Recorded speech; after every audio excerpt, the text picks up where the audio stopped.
So once again welcome all of you in made with Vijay. कैसी चल रही है आप लोगों की पढ़ाई? होप सो सब अच्छा ही चल रहा होगा आप लोगों का। हम लोगों के जो इंस्ट्रूमेंट यूज्ड इन ओप्स और गायनी के काफ़ी लंबे लेक्चर हम लोगों के ऑलरेडी हो चुके हैं। टोटल 12 लेक्चर्स हम लोगों ने ऑलरेडी अपलोड कर दिया है और वो सारे के सारे लेक्चर्स आप प्लेलिस्ट में जब जाओगे तो बिल्कुल एज इट इज़ देख सकते हो कि सारा का सारा स्टोर करके लेक्चर को ऑलरेडी मैंने पुट करके रख दिया है मैंने।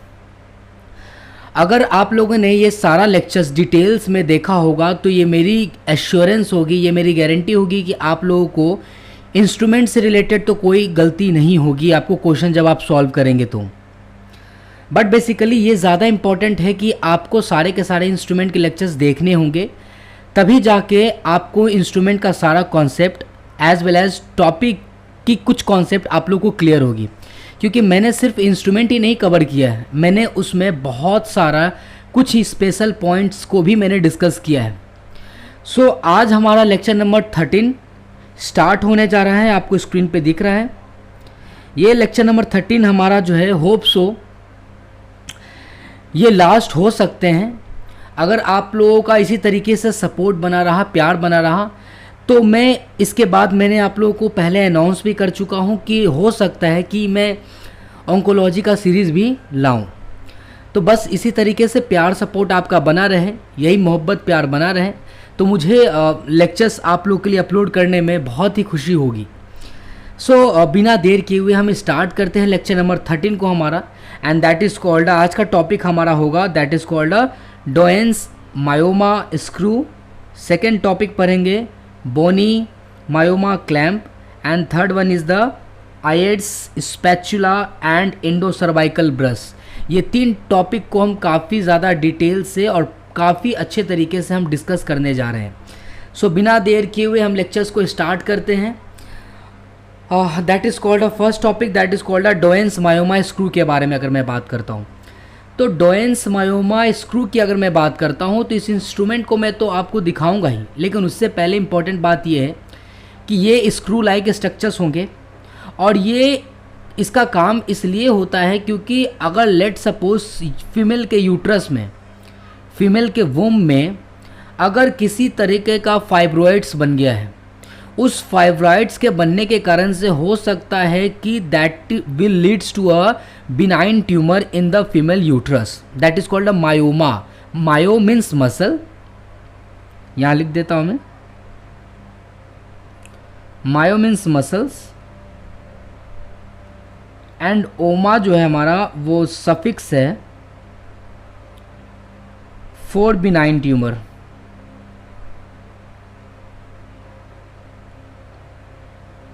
For benign tumour. ट्यूमर 2 तरीके के होते हैं, एक बिनाइन होते हैं और एक मैलिग्नेंट होते हैं। मैलिग्नेंट वाले कार्सिनोजेनिक होते हैं, मतलब कैंसरस होते हैं, और बिनाइन वाले जो है वो कैंसरस नहीं होते हैं। ठीक है, तो मायोमा का मतलब होता है कि मसल्स में बिनाइन ट्यूमर का प्रोड्यूस होना due to the deposition of the fibroid in the uterus of the female. तो अगर किसी एक फीमेल के यूट्रस में फाइब्रॉइड का डिपोजिशन हो गया है जिसके कारण से मायोमा होने की संभावना है, तो with the help of Doyen's myoma screw हम उस फाइब्रॉइड को बाहर की ओर स्क्रू के हेल्प से बाहर निकाल लेते हैं। तो बिना देर किए हुए हम लोग इंस्ट्रूमेंट को पहले देखते हैं, फिर आगे हम लोग इसकी पॉइंट को डिस्कस करते हैं।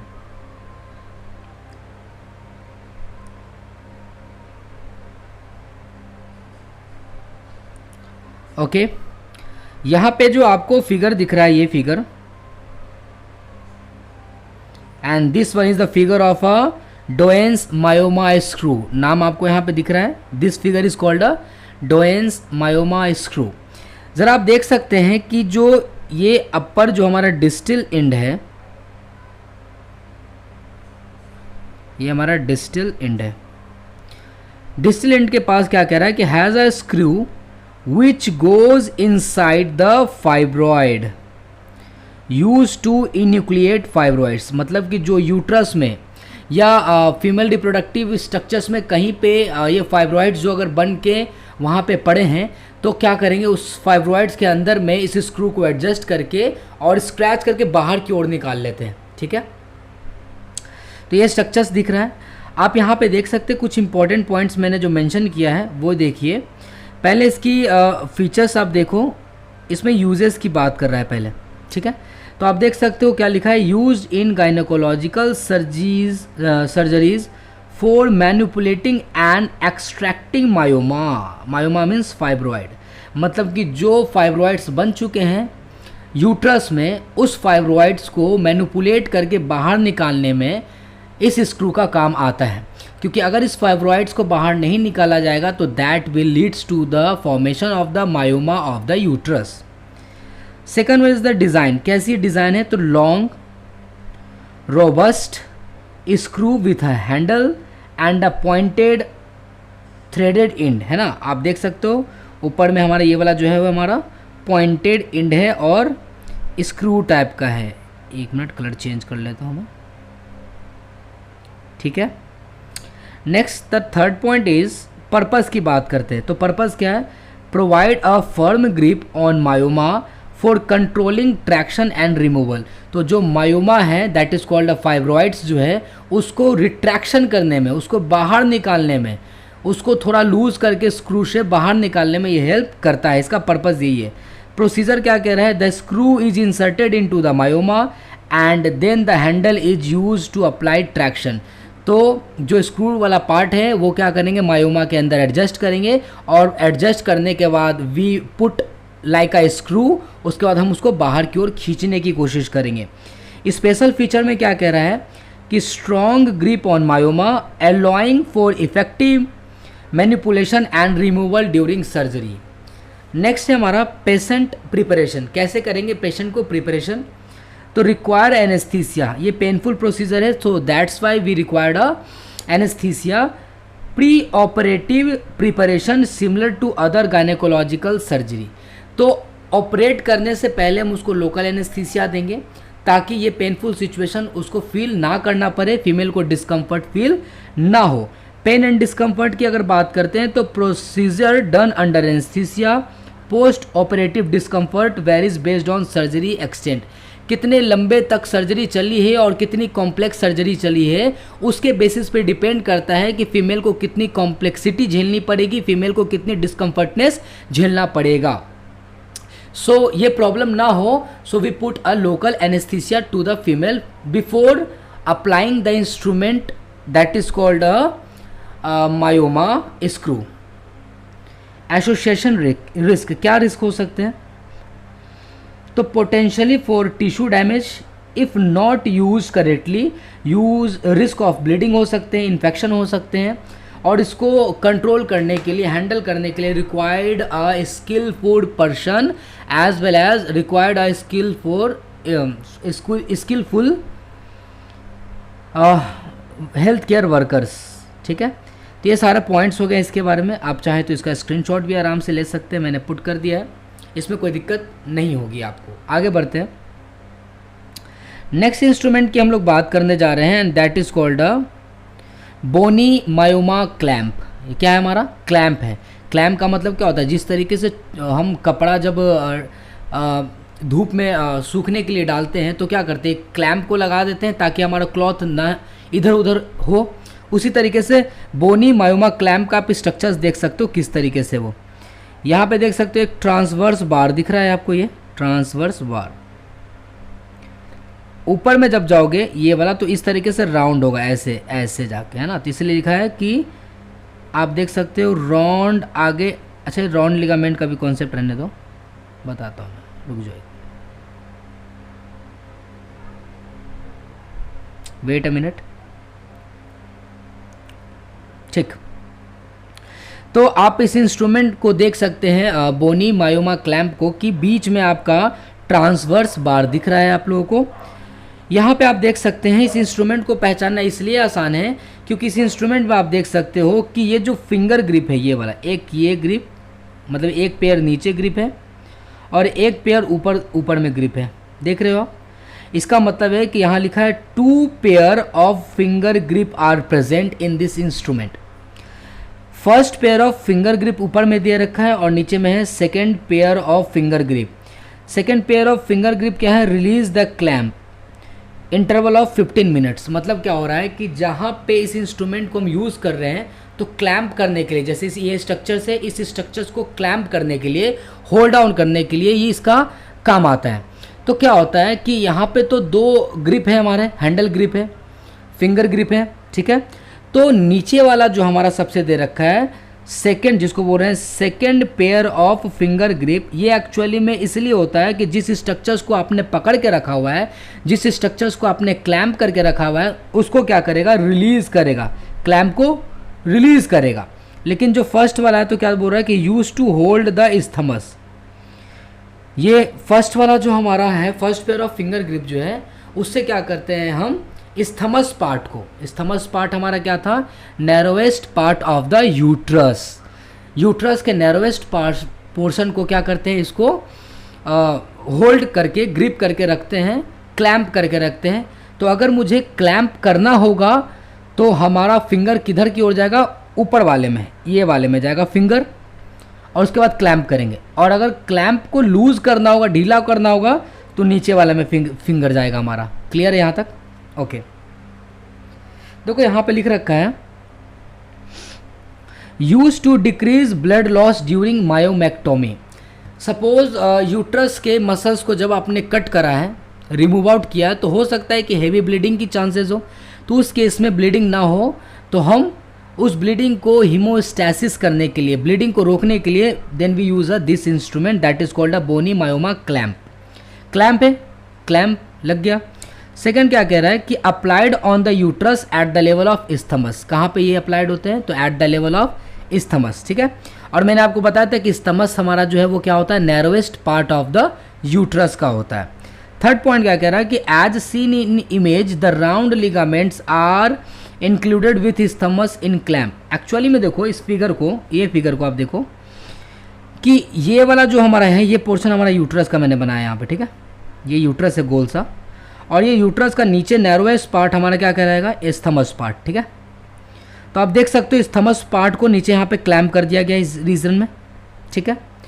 तो एक्चुअली में जो यूट्रस है हमारा, तो यूट्रस का जो नीचे वाला पार्ट होता है that is called a narrowest part of the uterus, that is called isthmus. उस इस्थमस को आप देख सकते हो कि क्लैंपिंग कर दिया गया है इस इंस्ट्रूमेंट से। तो जैसे ही क्लैंप करेंगे तो आप देखो अगल बगल में जो ग्रीन कलर का मैंने बनाया है, ये हमारा है राउंड लिगामेंट, ठीक है। तो जब आप क्लैंप करते हो तो राउंड लिगामेंट के साथ क्या होता है, तो वही बात सुनिए क्या कह रहा है। As seen in image the round ligaments are included with the isthmus in clamp. मतलब क्या होता है कि जब आप क्लैंप करते हो इस्थमस पार्ट को, तो साथ ही साथ राउंड लिगामेंट नीचे की ओर खींच जाता है। मतलब किसी स्ट्रक्चर्स को मैं क्लैंप कर रहा हूँ, तो क्लैंप करने के कारण से क्या होगा, जो अगल बगल जो राउंड लिगामेंट गया हुआ है वो राउंड लिगामेंट नीचे की तरफ खींचा जाएगा। और जैसे ही राउंड लिगामेंट नीचे की तरफ खींचाएगा तो पूरा का पूरा यूट्रस को नीचे की तरफ पुल बैक कर लेगा स्ट्रक्चर्स। समझ में आ रहा है? देखो क्या लिख रहा है, with the help of transverse bar, ये वाला जो स्ट्रक्चर है, we use to hold the isthmus narrowest part of the uterus through which the uterine artery gets also compressed. तो ब्लीडिंग कम होगा, ऑब्वियस सी बात है। इस्थमस पार्ट को जैसे ही मैं क्लैंप करूंगा, जैसे मैं उसको सील कर दूंगा with the help of transverse bar, तो वैसे ही क्या होगा कि जैसे ही मैं इस्थमस पार्ट को क्लैंप करूंगा तो वहाँ पे जो यूट्राइन आर्टरी गए होंगे, यूट्राइन आर्टरी क्या हो जाएंगे, क्लैंप हो जाएंगे। तो जैसे ही यूट्राइन आर्टरी क्लैंप हो जाएंगे तो ब्लीडिंग लॉस कम हो जाएगा, ऑब्वियस सी बात है। नेक्स्ट क्या कह रहा है कि when we hold the isthmus of the uterus with the help of this transverse bar the round ligaments gets also elevated between the entangled between the transverse bar and the stretching of the round ligament। तो obvious ही बात है, जब मैं clamp करूंगा isthmus part of the uterus को तो साथ साथ राउंड लिगामेंट भी क्लैंप हो जाएगा, जिसके कारण से क्या होगा कि राउंड लिगामेंट नीचे की तरफ खींचने लग जाएगा, leads to maintaining upright posture of the uterus fundal part, जिसके कारण से क्या होगा कि यूट्रस का जो पोस्चर है अपराइट पोजीशन पे मेंटेन हो जाएगा। तो इस तरीके से आपको समझ में आया होगा कि with the help of transverse bar, जो कि मायोमा क्लैंप में स्ट्रक्चर्स में आप देख सकते हो कि यहाँ पे ट्रांसवर्स बार दे रखा है। तो जैसे ही with the help of transverse bar narrowest part of the uterus को हम क्लैंप करते हैं, उसी दौरान साथ साथ राउंड लिगामेंट भी क्लैंप हो जाते हैं। जैसे राउंड लिगामेंट क्लैंप होते हैं तो क्या होता है कि राउंड लिगामेंट नीचे की तरफ खिंच जाते हैं, और जैसे ही राउंड लिगामेंट नीचे की तरफ खिंचते हैं तो यूट्रस का शेप मेंटेन होकर अपराइट पोजीशन में वो आ जाता है। आई होप सो इतना आप लोगों को बात क्लियर हुआ होगा। नेक्स्ट एक वाइवा क्वेश्चन जो बन सकता है वो क्या कह रहा है,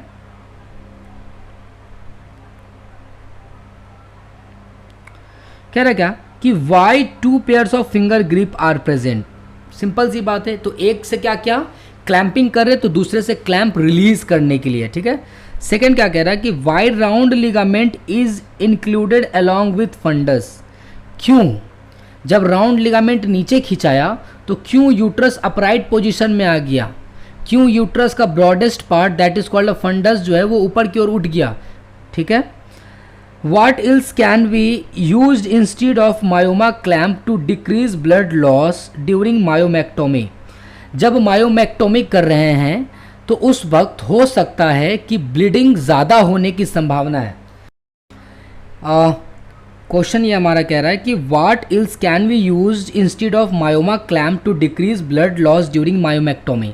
तो कह रहा है क्या कि जब आप मायोमेक्टोमी कर रहे होंगे तो उस वक्त हो सकता है कि यूट्राइन आर्टरी से लॉट्स ऑफ ब्लड लॉस होगी। तो बहुत सारा ब्लड लॉस होगा तो उस वक्त तो हमें ब्लड को किसी हाल में तो रोकना ही है। तो मैं क्या कर रहा हूँ कि क्लैंपिंग के हेल्प से ब्लड लॉस को रोक रहा हूँ। कह रहा है कि इसके अलावा और कौन सा प्रोसीजर है जिससे आप ब्लड लॉस को रोक सकते हैं during the process of myomectomy. तो आप क्या कर सकते हैं कि tourniquets tied around cornua and around the isthmus. तो आप क्या कर सकते हैं, यूट्रस का यहाँ पे मैं फिगर बना देता हूँ, फिगर को ध्यान से समझेंगे।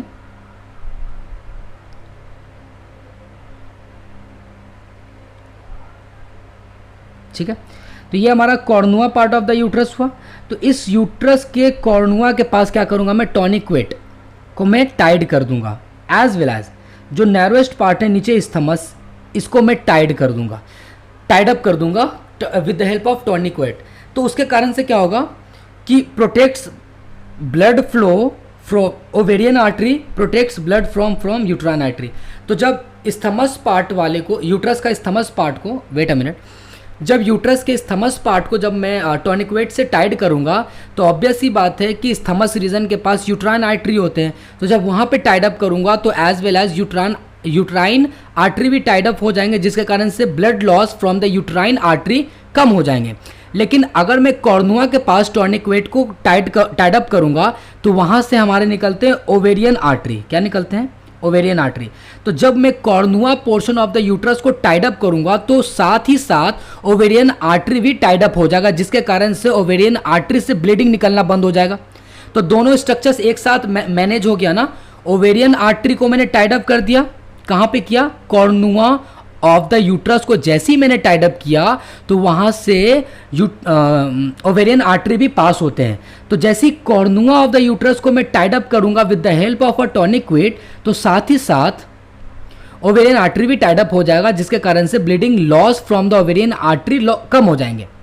सेकेंड, यूट्रस के स्थमस पोर्शन के पास जैसे ही मैं टॉनिक्वेट से टाइड अप करूंगा तो यूट्रस के स्थमस एरिया से यूट्राइन आर्टरी जो पास होते हैं तो वहां से जो ब्लीडिंग निकल रहे होंगे तो टॉनिक्वेट को बांधने के कारण से वहां के यूट्राइन आर्टरी भी बंध जाएंगे, जिसके कारण से वहां से भी ब्लड लॉस कम जाएंगे। तो पहला पॉइंट हो गया। दूसरा, use vasopressin injection. Blood vessels को कंप्रेस करने के लिए क्या कर सकते हैं हम, वेसोप्रेसिन इंजेक्शन दे सकते हैं ताकि कम से कम ब्लड लॉस हो। तीसरा, prior to surgery GnRH analogs for 3 month to help in decrease vasculating as well as fibroids. तो क्या होगा, जो आपका GnRH एनालॉग है यानी कि गोनाडोट्रोपिन रिलीजिंग हार्मोन, GnRH का फुल फॉर्म क्या हो गया, गोनाडोट्रोपिन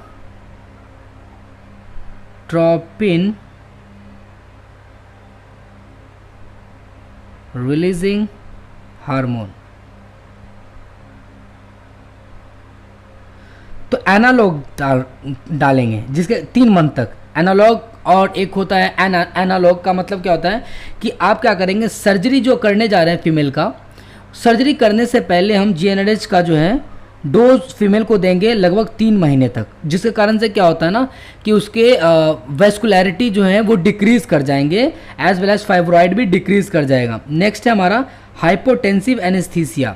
उसको हम क्या करेंगे कि एक्चुअली में बीपी ब्लड प्रेशर कम करने के लिए हम क्या करेंगे, क्योंकि ब्लड लॉस तो ज़्यादा हो रहा है तो उसके ब्लड प्रेशर को कम करेंगे, तो हम क्या करेंगे, हाइपोटेंसिव एनेस्थीसिया देने की कोशिश करेंगे, जिसके कारण से उसका ब्लड प्रेशर कम जाए और ब्लड लॉस जब होने की संभावना है तो थोड़ा कम ब्लड लॉस हो स्ट्रक्चर से। तो आई होप सो इतना बात समझ में आ गई आप लोगों को। आगे बढ़ते हम लोग। अब हम लोग विक्टर्स बोनी के बारे में समझना है। विक्टर्स बोनी है क्या, कंट्रीब्यूटर्स ऑफ विक्टर्स बोनी, ये 3 चीज़ों में कंट्रीब्यूशन किया है इन्होंने। विक्टर बोनी, पहला क्या है कि बोनी मायोमा क्लैम्प, जो कि हम लोगों ने पढ़ लिया। दूसरा है Bonney hood surgery. Bonney hood surgery क्यों किया जाता है, तो क्या बोल रहा है कि for removal of fundal posterior wall fibroid. अगर यूट्रस के फंडस वाले पार्ट, यानी कि मैं इस स्ट्रक्चर्स को बनाऊं,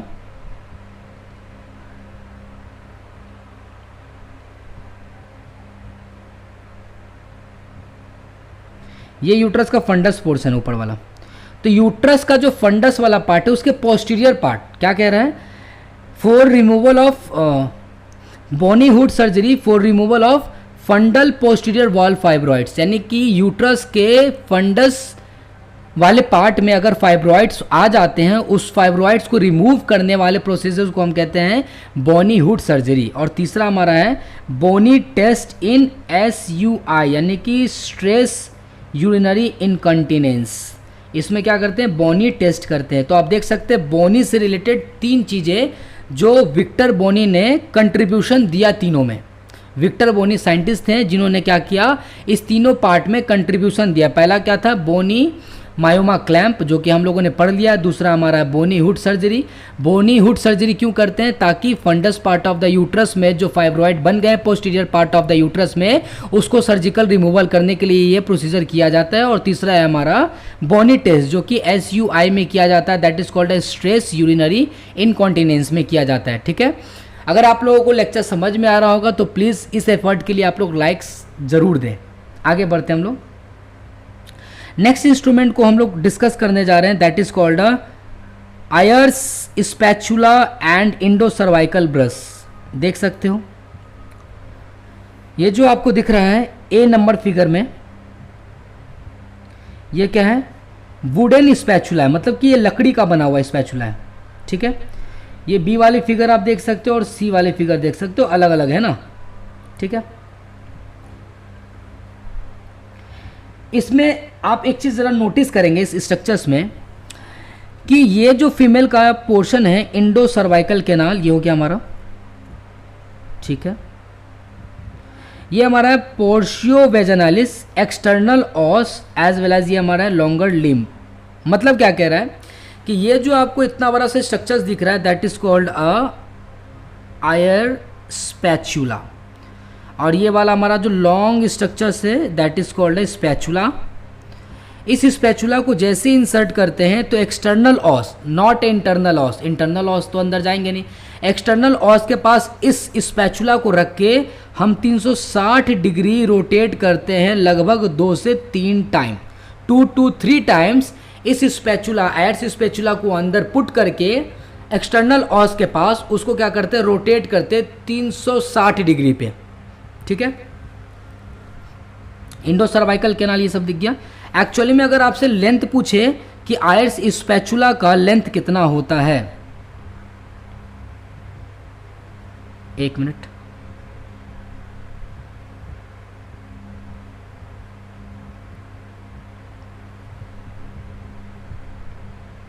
अगर आपसे लेंथ पूछे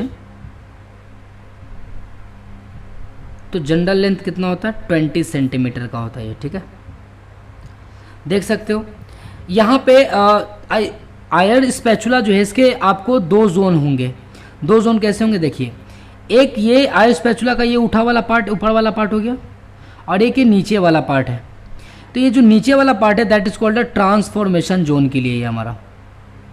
याद करो जब मैंने आपको सर्विक्स पढ़ाया था तो वहाँ पे मैंने आपको ट्रांसफॉर्मेशन जोन बताया था मैंने क्या होते हैं, ठीक है। और ये जो अपर वाला एंड है दैट इज कॉल्ड, ये हमारा एक्सटर्नल ऑस के पास ये जाएगा, और एक्सटर्नल ऑस आपको पता है कि रेड कलर के होते हैं, है ना। बाइफिड एंड, बाइफिड एंड का मतलब आप देख सकते हो ऊपर में दो एंड है ना, एक हमारा अपर उठा हुआ थोड़ा सा ऊपर पार्ट है, एक थोड़ा सा नीचे वाला पार्ट है। तो जो नीचे वाला थोड़ा सा पार्ट होगा that is fit into the transformation zone, और वो जो ऊपर उठा हुआ होगा that fits into the external os. और हम क्या करेंगे, इसको फिट करने के बाद 360 डिग्री पे इसको रोटेट करेंगे, ठीक है। ये बी वाले में आप देख रहे हो ना, इस स्ट्रक्चर्स को हम लोग बोलते हैं, ब्रश को हम लोग बोलते हैं इंडो सर्वाइकल ब्रश, यानी कि सर्विक्स के अंदर ये पुट करेंगे इंडो सर्वाइकल ब्रश, ठीक है। और इसको लास्ट सी वाले को हम लोग बोलते हैं सर्वाइकल ब्रूम। ये अलग अलग स्ट्रक्चर्स मैंने आपको दिखा दिया है। तो ए में जो आपका स्ट्रक्चर्स है वो क्या हमारा है, स्पैचुला है ना, आयरे स्पैचुला। तो आपको याद रखना है कि आयरे स्पैचुला जो है वो बाइफिड होते हैं, मतलब कि इसके दो एंड्स निकले हुए होते हैं, जो ऊपर की ओर उठे हुए हैं वो जो है फिट होगा आपका कहाँ पे, तो एक्सटर्नल ऑस में होगा, या ठीक है एक्सटर्नल ऑस में होगा। और जो नीचे वाला पार्ट उठा हुआ है that is called fit into the transformation zone. आगे बढ़ते हैं हम लोग। देखिए यहाँ पे आपको सारा पॉइंट्स मैंने मेंशन कर दिया ऑलरेडी, क्या कह रहा है समझिएगा बात को sir.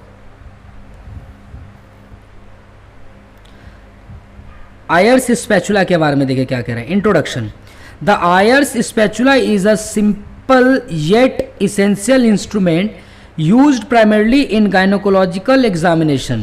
It is designed for the collection of cell, याद रखिएगा, for the collection of cell from the cervix and the vaginal fornix during a pap smear test. तो अगर मुझे पैप स्मेयर टेस्ट करना होगा तो उस केस में वेजाइना का अगर मुझे सेल का कलेक्शन करना होगा, या फिर सर्विक्स के एक्सटर्नल ऑस से अगर मुझे सेल का कलेक्शन करना पड़ेगा, तो then we use a Ayre's spatula, ठीक है।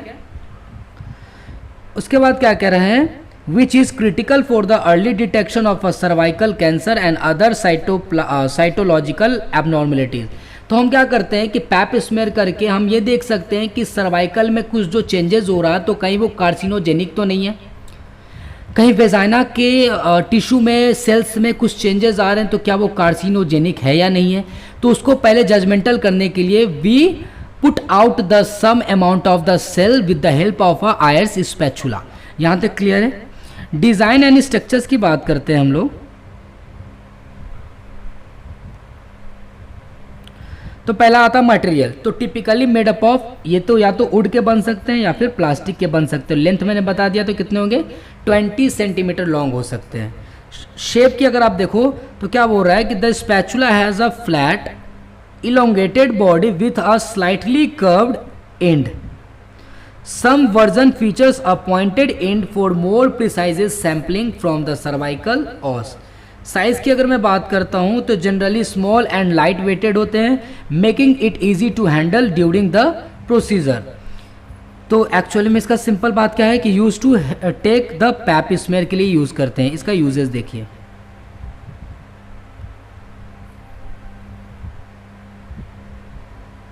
ठीक है। इसकी यूजेस की बात करते हैं। फर्स्ट पॉइंट की प्रिपरेशन के बारे में, the patient is position in the lithotomy position and a speculum is inserted to visualize the cervix. speculum को हम क्या करेंगे, इंसर्ट करेंगे। नेक्स्ट है हमारा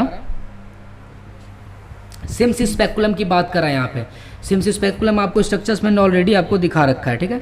सेकंड बात कर रहा है कलेक्शन की, the broad end of the Ayre's spatula is rotated gently but firmly around the cervical os, यानी कि एक्सटर्नल सर्वाइकल ऑस की बात कर रहा है, टू कलेक्ट एक्सफ्लोरेटेड सेल्स। तो जो वहाँ पे सेल्स होंगे ना जो सर्वाइकल्स के बाहर वाले पार्ट में, that is called exocervix, ठीक है। एक होते हैं इंडो सर्विक्स। तो एक्सो सर्विक्स वाले पार्ट में जो एक्सटर्नल ऑस वाले पार्ट है ना, तो वहाँ से मैं जो सेल है ना कलेक्शन कर लूँगा वहाँ से। ट्रांसफ़र के बाद क्या कह रहा है, the collected cells are then transfer to a glass slide और a liquid based cytology vial for analysis के लिए ले जाएंगे। दैट इज, अब नेक्स्ट है हमारा टॉपिक एडवांटेजेस के बारे में। ईजी टू यूज़ है, it's simple design make it user friendly for health care providers. Cost effective होते हैं ये, जनरली इनएक्सपेंसिव, ये सस्ते होते हैं, स्पेशली द डिस्पोजेबल वर्जन, ठीक है, जो एक टाइम यूज़ करके और फेंक के और नए पेशेंट में दूसरा यूज़ कर सकते हैं हम लोग, ठीक है। तो डिस्पोजेबल वर्जन इफेक्टिव सैम्पलिंग के लिए ना, तो ये सारा पॉइंट है। आप चाहो तो इसको रीड आउट बढ़िया से कर सकते हो, आपको अच्छे तरीके से समझ में आ जाएगा। आगे बढ़ते हैं हम लोग। कंसिडरेशन क्या कह रहा है समझिएगा।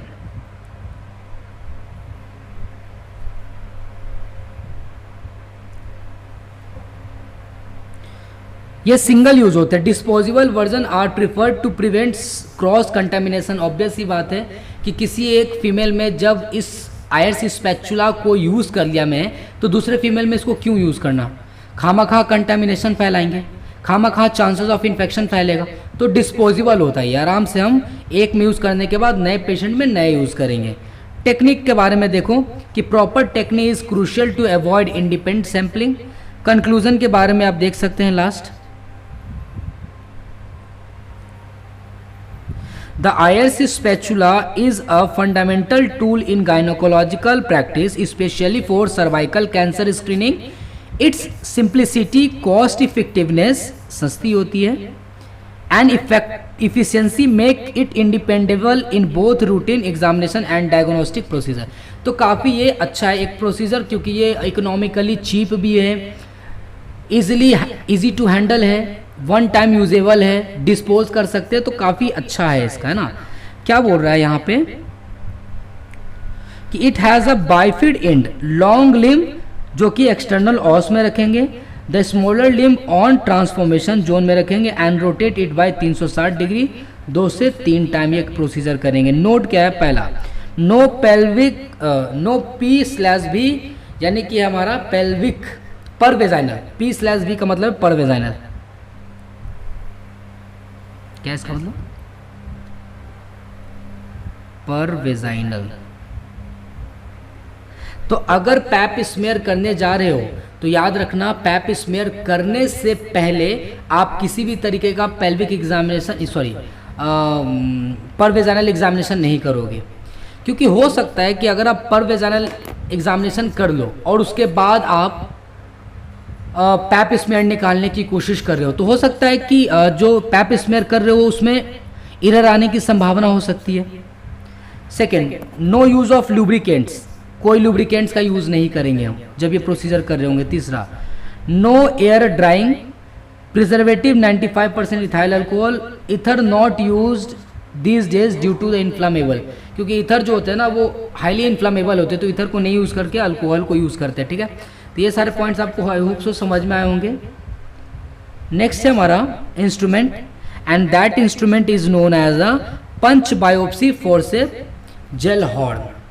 Punch biopsy forcep Gellhorn, आप देख सकते हो क्या कह रहा है इसमें, use to take punch biopsy from, कहाँ से पंच बायोप्सी ले सकते हो, तो सर्विक्स से ले सकते हो, वेजाइना से ले सकते हो, एंड वल्वा से ले सकते हो। तो याद रखना, सबसे पहले स्ट्रक्चर जरूर पूछा जाता है कि आप किस पार्ट से पंच बायोप्सी निकाल सकते हो। पंच बायोप्सी कहने का मतलब है कि with the help of this instrument मैं वेजाइना में या वल्वा पोर्शन में या सर्विक्स पोर्शन पर रख के इसको क्लिप करके और टिश्यू या सेल्स को वहाँ से स्क्रैच करके नहीं, पकड़ के खींच के निकाल सकता हूँ मैं।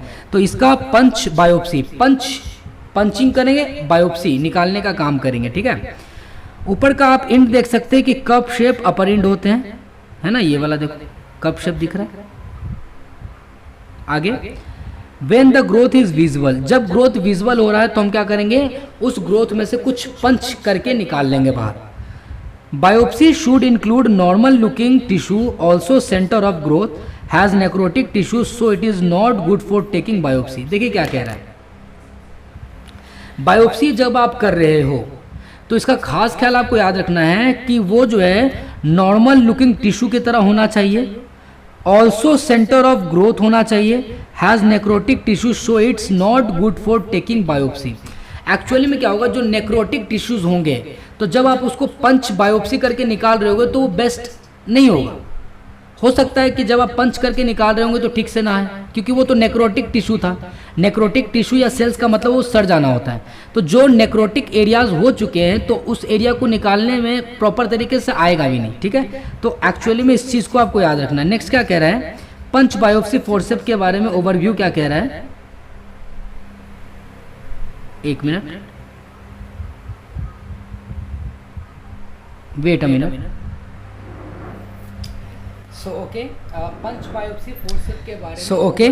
पंच बायोप्सी फोर्सेप के बारे में ओवरव्यू हम कुछ पॉइंट्स को देखते हैं, ठीक है। क्या कह रहा है, introduction, punch biopsy forcep are essential instrument in gynaecology and dermatology. याद रखिएगा, डर्मेटोलॉजी में भी ये इंपॉर्टेंट काम करता है। Use to obtain tissue sample for diagnostic purpose. These samples helps in diagnosing various conditions including cancer, infection and other tissue abnormalities। तो आप देख सकते हो कि पंच बायोप्सी फोर्सेप जो है वो ना ही सिर्फ गायनोकोलॉजी में यूज हो रहे हैं, वो एज वेल एज डर्मेटोलॉजिस्ट में भी, डर्मेटोलॉजिस्ट लोग, डॉक्टर्स भी इसको यूज करते हैं, ठीक है। ताकि जो टिश्यूज को मैंने जो पंच करके बाहर निकाला है उसकी स्टडी कर सकूं कि वो टिश्यू में कहीं वो कैंसरस वाले टिश्यू तो नहीं है, या प्री मैलिग्नेंट वाला कंडीशंस तो नहीं है, या बिनाइन या फिर मैलिग्नेंट वाला केस है या नहीं। डिज़ाइन एंड स्ट्रक्चर्स की बात करते हैं तो फर्स्ट पॉइंट मटेरियल की बात कर रहे हैं तो किससे बनते हैं, स्टेनलेस स्टील से बनते हैं। शेप की अगर मैं बात करता हूं तो features a scissor like handle with a cylindrical sharp edge punch at the end. आप देख सकते हो इस फिगर को, है ना, ये एंड, ये जो है ना ये एंड, ये sharp edge punch like structure है ना, पंच लाइक स्ट्रक्चर है ना।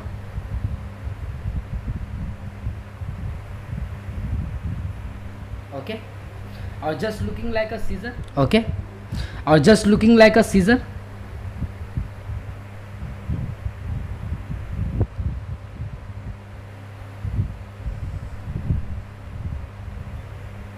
आगे बढ़ते हैं, आगे बढ़ते हैं। ओके, साइज की बात करते हैं तो available in various size. Size की बात करते हैं तो available in various size, usually ranging from 2 millimetre से लेके 8 मिलीमीटर तक होता है। ये याद रखना, अंडरलाइन कर देता हूँ मैं। इन डायमीटर, ये डायमीटर की बात कर रहा था, लेंथ। इन डायमीटर, ये डायमीटर की बात कर रहा था, लेंथ की नहीं, ठीक है। 8 मिलीमीटर, तो 2 मिलीमीटर से लेके 8 मिलीमीटर तक। यूजेस की मैं बात करता हूँ अब इसके। तो पहला है preparation, the area to be biopsied is clean and anaesthetized. मतलब जिस एरिया से, जिस पार्टिकुलर एरिया से आप टिश्यू को पंच बायोप्सी करके निकाल रहे हो तो उस एरिया को पार्टिकुलरली आपको एनेस्थीसिया देके, एनेस्थीसिया देना होगा और क्लीन वो पोर्शन को करना होगा, ठीक है। दूसरा बायोप्सी का बारे बता रहा है कि the forceps are position over the target area and the punch is pressed down to cut through the skin and underlying tissue.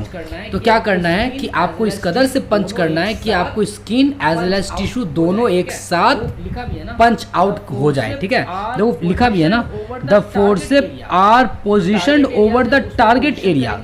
जो टारगेट एरियाज है उस पे पोजीशन करेंगे and then and the punch is pressed down to cut through the skin and underlying tissues.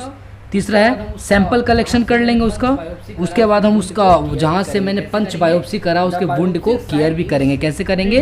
The biopsy site is treated to prevent infections and promotes healing. तो जहाँ से आपने पंच biopsy करके इस टिश्यू को, उस सेल्स को वहाँ से निकाला है, तो हम क्या करेंगे कि फर्दर कॉम्प्लिकेशन ना बढ़े, फर्दर कोई इन्फेक्शन ना हो, तो वी प्रोवाइड एंटीबायोटिक्स और एनी अदर मैनेजमेंट ताकि चांसेस ऑफ इन्फेक्शन कम हो जाए। एडवांटेजेस क्या है इसका?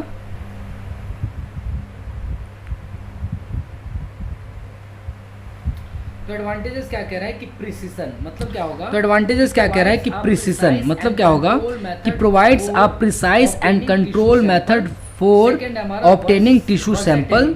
सेकेंड है हमारा versatility, can be used in various body sites including the cervix में यूज़ कर सकते हैं, स्किन पे यूज़ कर सकते हैं, ओरल म्यूकोसा में भी यूज़ कर सकते हैं। यानी कि ये सब पार्टिकुलर जगह से हम क्या कर सकते हैं, पंच बायोप्सी करके टिश्यू को निकाल सकते हैं फॉर द स्टडी कि जो टिश्यू आपने पंच आउट करके निकाला है क्या कहीं वो कैंसरस तो नहीं है, कहीं वो प्री मैलिग्नेंट वाला कंडीशंस तो नहीं है उसमें। मिनिमल इन्वेजिवनेस मतलब ये ज़्यादा इन्वेजिव प्रोसीजर तो है नहीं, ये सुपरफिशियल पार्ट से ही हम पंच करके निकालेंगे ना। तो ये सारे पॉइंट्स को आप चाहे तो एक बार आप अच्छे तरीके से ज़रूर देख लें। आगे बढ़ते हैं हम लोग। कंसिडरेशन की बात क्या कह रहा है समझेंगे, कंसिडरेशन की बात क्या कह रहा है समझेंगे। उसमें है स्टेरिलाइजेशन रिक्वायर्ड, उसमें है sterilization requires proper sterilization technique prevent infections, technique skill is required to ensure adequate and representative sampling मतलब स्किलफुल पर्सन तो होने चाहिए इस प्रोसीजर को करने के लिए। कंक्लूजन क्या कह रहा है वो समझिएगा। Punch biopsy forcep are invaluable tools for obtaining diagnostic tissue sample with precision and minimal invasiveness, making them a staple in gynecological and dermatological practice। तो गायनोकोलॉजिकल में डर्मेटोलॉजिकल में आप आसानी से इस इंस्ट्रूमेंट का यूज़ करके पंच बायोप्सी करके आप उस पार्टिकुलर एरियाज के टिश्यू या सेल्स को पंच आउट करके निकाल सकते हैं for the further study of that particular tissue की जो मैंने टिश्यू को पंच आउट करके बाहर निकाला है क्या उसमें कोई कॉम्प्लिकेशन है या कोई कॉम्प्लिकेशन होने की चांसेस है या नहीं, उसको डायग्नोस्टिक करने के लिए हम ये सारा प्रोसीजर करते हैं।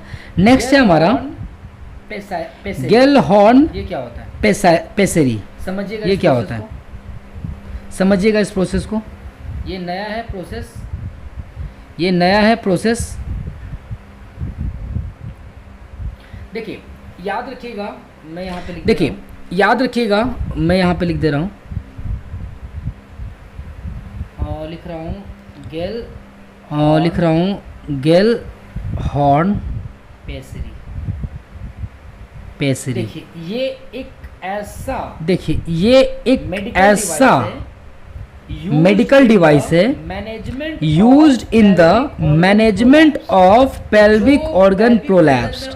तो जो पेल्विक रीजन में ऑर्गन प्रोलैप्स कर गए, प्रोलैप्स कहने का मतलब है कि जिसकी नॉर्मल स्ट्रक्चर्स मेंटेन ना होके, जैसे यूट्रस, वो यूट्रस जो स्ट्रक्चर्स पे फिक्स था वो यूट्रस गिर गया, सर्विक्स अपने जगह पे फिक्स ना होके लूज होके डाउन हो गया, वेजाइना अपने स्ट्रक्चर्स को मेंटेन करके नहीं रखा, वो गिर गया। मतलब कोई भी particular pelvic organs, bladder, uterus, cervix, fallopian tube, vagina, कोई भी अपना पार्टिकुलर स्ट्रक्चर्स को अगर मेंटेन नहीं कर पाता है और वो अपने पोजीशन को जब वो फिक्स नहीं कर पाता है, जैसे मैं अपनी बॉडी को फिक्स कर पा रहा हूँ क्योंकि हमारी स्केलेटल सिस्टम बेस्ट है, अगर मेरी हड्डी कहीं की टूट जाएगी तो ऑब्वियस सी बात मैं उस पर्टिकुलर एरिया पे झुक जाऊंगा।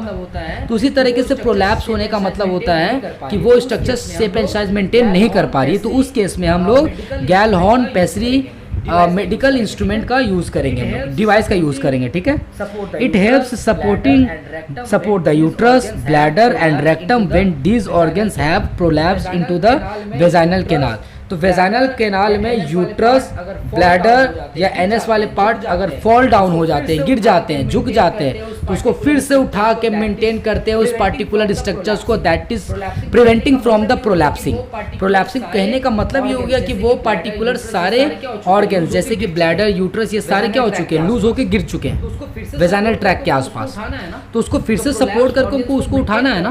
तो प्रोलैप्स ऑर्गन्स को मेंटेन कराना है विद द हेल्प ऑफ गेलहॉर्न पेसेरी, ठीक है। क्या बात कर रहा है, कैसे डिजाइन एंड स्ट्रक्चर्स की क्या बात कर रहा है, कैसे होते हैं ये। मटेरियल की अगर बात करते हो तो किससे बनते हैं, मटेरियल की अगर बात करते हो तो किससे बनते हैं, made from medical grade silicone और रबर। तो याद रखिए किससे बनते हैं, silicone as well as rubber से बनते हैं, ठीक है। शेप की बात रबर से बनते हैं ये, ठीक है। शेप की बात किया जाए तो features of flat disc like base with a central knob और स्टेम।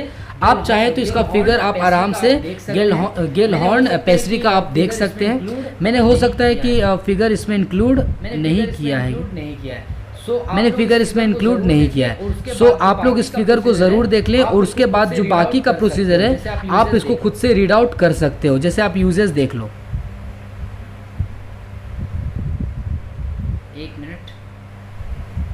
एक मिनट।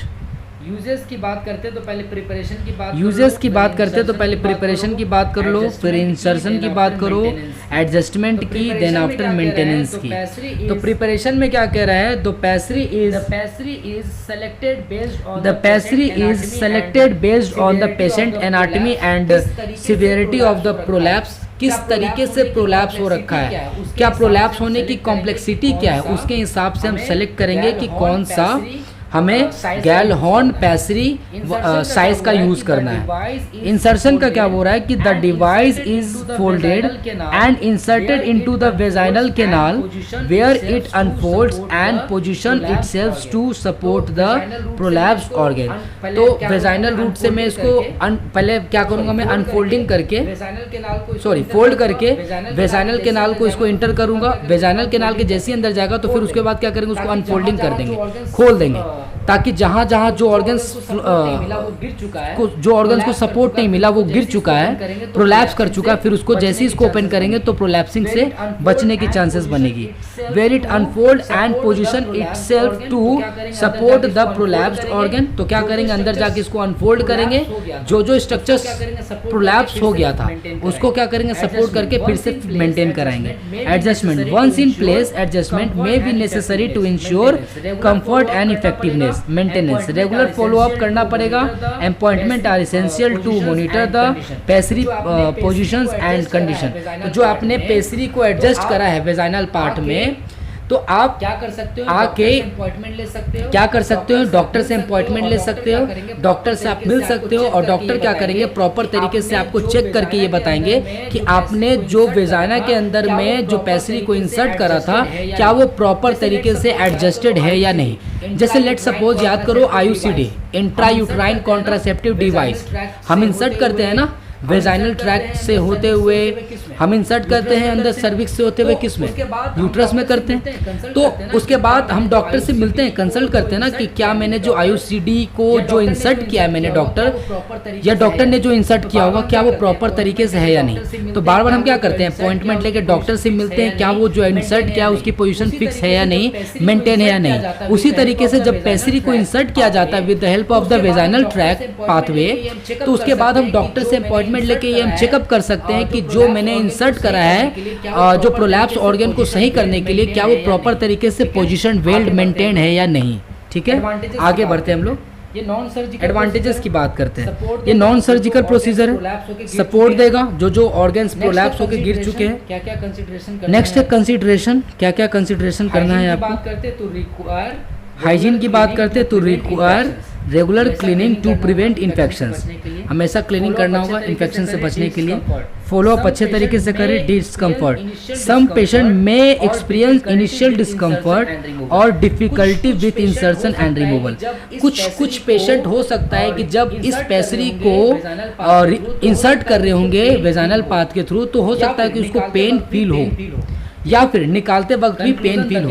ठीक है, conclusion, the Gellhorn pessary is valuable tool in the non surgical management of pelvic organ prolapse, providing effective support and symptoms relief for many patient. तो जाहिर सी बात है जो जो ऑर्गन प्रोलैप्स कर गए थे उस ऑर्गन को प्रॉपर तरीके से फिर से well maintain shape and size करने में ये गेलहॉर्न पेस्ट्री मदद करेगा।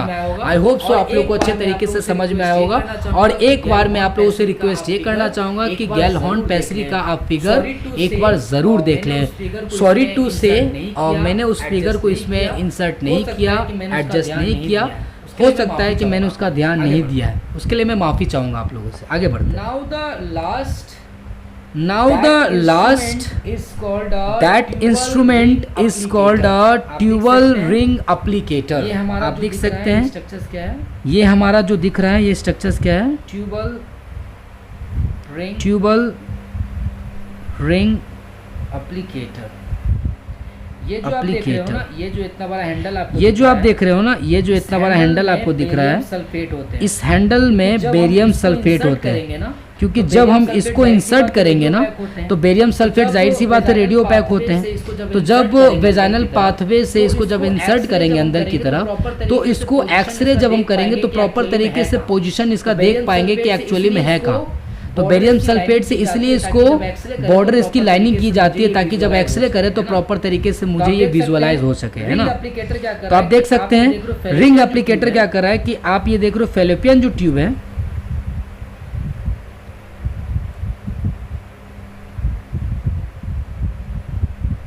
और फेलोपियन ट्यूब का कौन सा पार्ट, तो इस्थमस याद रखना। और फेलोपियन ट्यूब का कौन सा पार्ट, तो इस्थमस याद रखना। एक इस्थमस यूट्रस में था, वो वाला नहीं।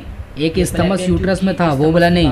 ये फेलोपियन ट्यूब की इस्थमस की बात कर रहा है। तो याद रखिएगा, आप देखो कि फेलोपियन ट्यूब में एक रिंग लाइक स्ट्रक्चर्स को यहाँ पे बंद कर दिया गया ताकि फर्दर फीमेल प्रेग्नेंट नहीं हो सके। ये जो ओवरी है, ठीक है, क्योंकि आपको पता है ये जो ओवरी है, ओवरी एक को लेके अंदर आता है, स्पर्म इधर से आता है और यहाँ पे एम्प्यूला वाले पोर्शन पे फर्टिलाइजेशन होता है। लेकिन अगर ये रिंग एप्लीकेटर लगा दिया जाएगा तो ऑब्वियस सी बात है कि फर्टिलाइजेशन ठीक से नहीं हो पाएगा। एज वेल एज अगर फर्टिलाइजेशन हो भी गई तो बेबी वापस फेलोपियन ट्यूब से होता हुआ यूट्रस में अंदर तो नहीं आ पाएगा क्योंकि एप्लीकेटर लगा हुआ है। तो इसी को ट्यूबल लाइगेशन भी कहते हैं हम लोग, ठीक है। तो क्या कह रहा है कि put it onto the isthmus part of the fallopian tube 3 centimetre away from the cornua of the uterus. तो कॉर्नुआ ऑफ द यूट्रस मतलब कि angle of the uterus.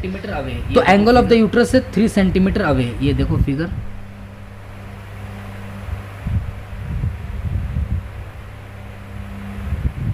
This one is the angle of the uterus, that is called, this one is the angle of the uterus, that is called cornua, है ना।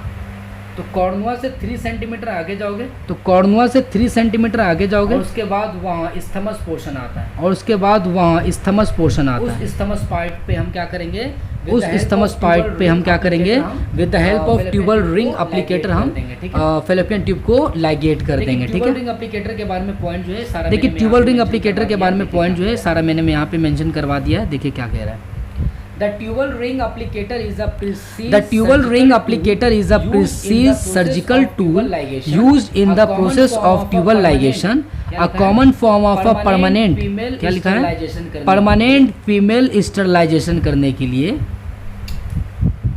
This instrument aids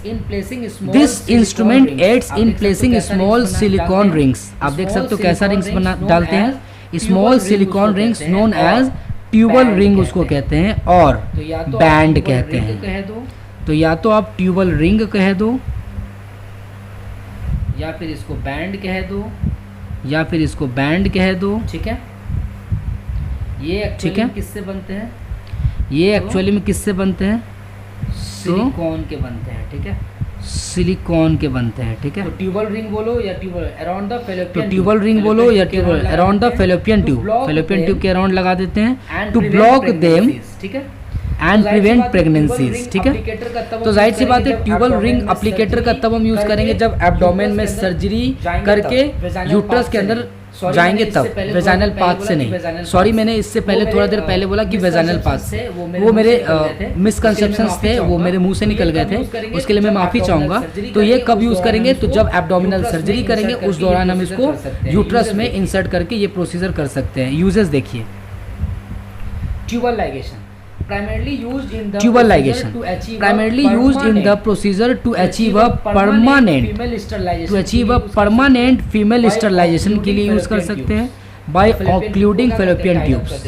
तो fallopian tube को क्या करते हैं, tied up कर देते हैं, ठीक है। Gynaecological surgery employed in minimally invasive laparoscopic surgeries to ensure a quick and effective method of tubal occlusion. तो देखिए, आप एब्डोमिनल सर्जरी करके यूट्रस में जाके आप इसका यूज तो कर सकते हो, एज वेल एज अगर हम चाहें तो लेप्रोस्कोपिक करके भी इस इंस्ट्रूमेंट को यूज करके हम ट्यूबल लाइगेशन कर सकते हैं। तो ऐसा कोई ज़रूरी नहीं है कि ट्यूबल लाइगेशन अगर मुझे करना है तो मुझे बार बार चीरा ही लगाना पड़ेगा, ऐसा नहीं है। हम लेप्रोस्कोपिक करके भी ट्यूबल लाइगेशन रिंग एप्लीकेटर आराम से लगा सकते हैं। रिंग एप्लीकेटर क्यों लगाते हैं? इसलिए लगाते हैं ताकि फर्दर प्रेगनेंसी ना हो। परमानेंट स्टरलाइजेशन टेक्निक में ये आते हैं। ठीक है, की फीचर्स क्या कह रहे हैं इसके?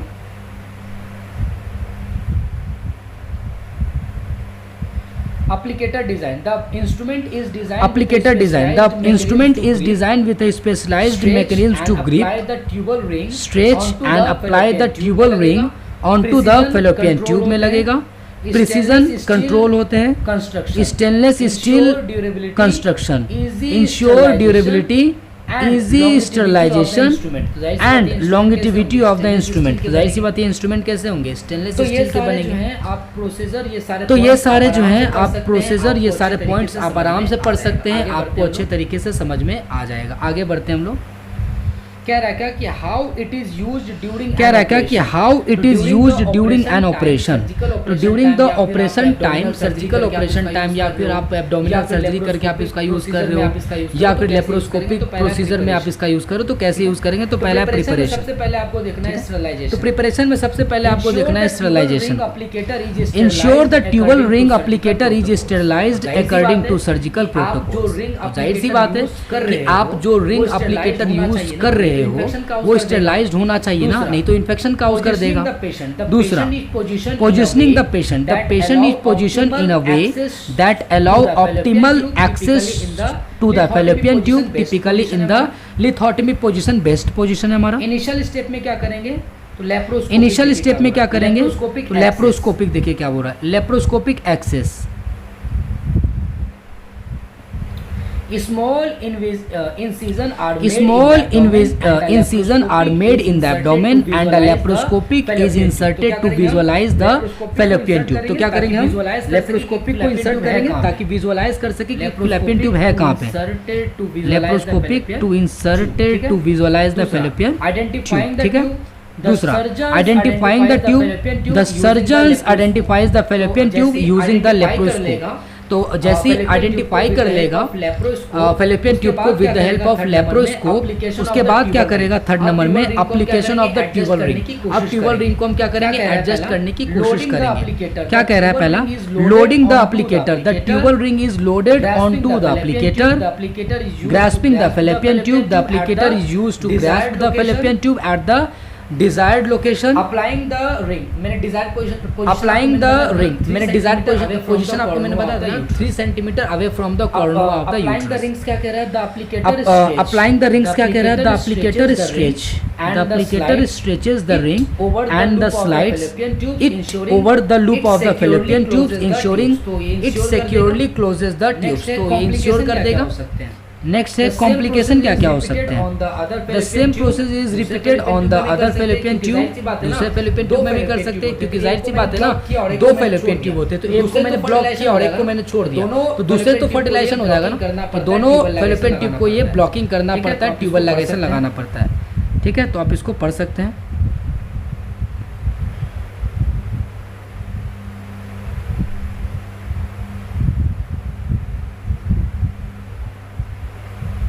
नेक्स्ट हमारा लास्ट कह रहा है कि पोस्ट ऑपरेटिव प्रोसीजर। नेक्स्ट हमारा लास्ट कह रहा है कि पोस्ट ऑपरेटिव प्रोसीजर, मतलब ये सारे प्रोसीजर करने के बाद क्या करेंगे हम लोग? तो recovery. The patient is monitored post operatively to ensure there are no complication. कोई कॉम्प्लिकेशन नहीं होनी चाहिए, उसको आपको केयर अप करना है।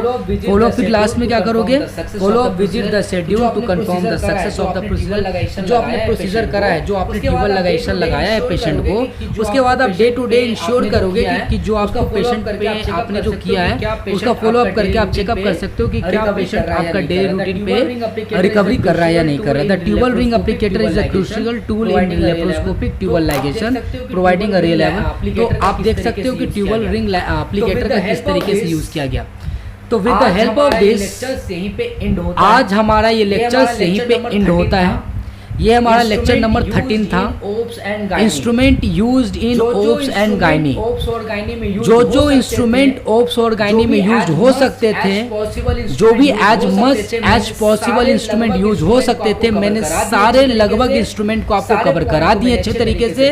सारे पॉइंट को मैंने अच्छे तरीके से डिस्कस करा दिया है। सारा डिटेल चीज मैंने बता दिया है। आप चाहे तो नोट्स भी आराम से बना सकते हैं। एक एक पॉइंट को मैंने क्रिस्टल क्लियर तरीके से डिस्कस किया है आप लोगों के बीच। तो मैंने आज यहाँ पे इंस्ट्रूमेंट का सारा जो सिनेरियो था, आज ये लेक्चर नंबर 13 में सारा यहीं पे आज ये खत्म होता है। तो मैं आशा करूंगा, मैं होप करता हूं कि आप लोग इसको प्रॉपर तरीके से पढ़ेंगे, नोट करेंगे, और कोई भी प्रॉब्लम्स आएगी तो आप कमेंट बॉक्स में जरूर डालेंगे अपने प्रॉब्लम्स को, ताकि मैं जब कमेंट बॉक्स को पढ़ूं तो आपकी समस्या को वहां पे सॉल्यूशन के फॉर्म में आपको जरूर दूं। तो ढेर सारा प्यार और सपोर्ट बनाए रखने के लिए और बिलीव करने के लिए मेरे ऊपर आपको तहे दिल से थैंक यू है। आप लोग अच्छे तरीके से मुझे सपोर्ट करें, इसके लिए मुझे बहुत खुशी है। इसी तरीके से मुझे सपोर्ट करते रहे, चैनल को आगे फॉरवर्ड करते रहें, लाइक्स करते रहें, सब्सक्राइब करते रहें, और अपना इंपॉर्टेंट कमेंट जरूर डालें, ताकि मुझे उससे पता चलते रहे कि आपको नेक्स्ट क्या चाहिए। आप अपनी ओपिनियन को जरूर रखें। तो इसी प्यार और सिलसिले से इस लेक्चर्स को मैं क्लोज करता हूँ। तो इंस्ट्रूमेंट के सारे लेक्चर्स को मैं वाइंड अप करता हूँ,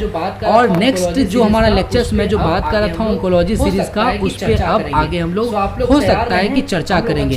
तो आप लोग तैयार रहें, हम लोग अच्छे तरीके से ऑन्कोलॉजी सीरीज को पढ़ेंगे।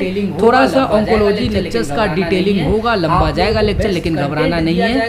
आप लोगों को बेस्ट कंटेंट दिया जाएगा, बेस्ट तरीके से पढ़ाऊंगा, जितना पॉसिबल हो सकता है उतना समझाने की कोशिश करूंगा। अच्छे अच्छे कंटेंट लाऊंगा, अच्छे अच्छे फिगर आपको दिखाऊंगा, ताकि आपके सारे एमएसएन और पैथोलॉजी के जो कॉन्सेप्ट भरे पड़े हैं ना, जो डाउट्स भरे पड़े हैं ना, सारे के सारे डाउट्स आपके क्लियर कर दूं। सो मिलते हैं हम लोग नए लेक्चर्स में और नए थंबनेल के साथ। तब तक के लिए थैंक यू, गुड नाइट।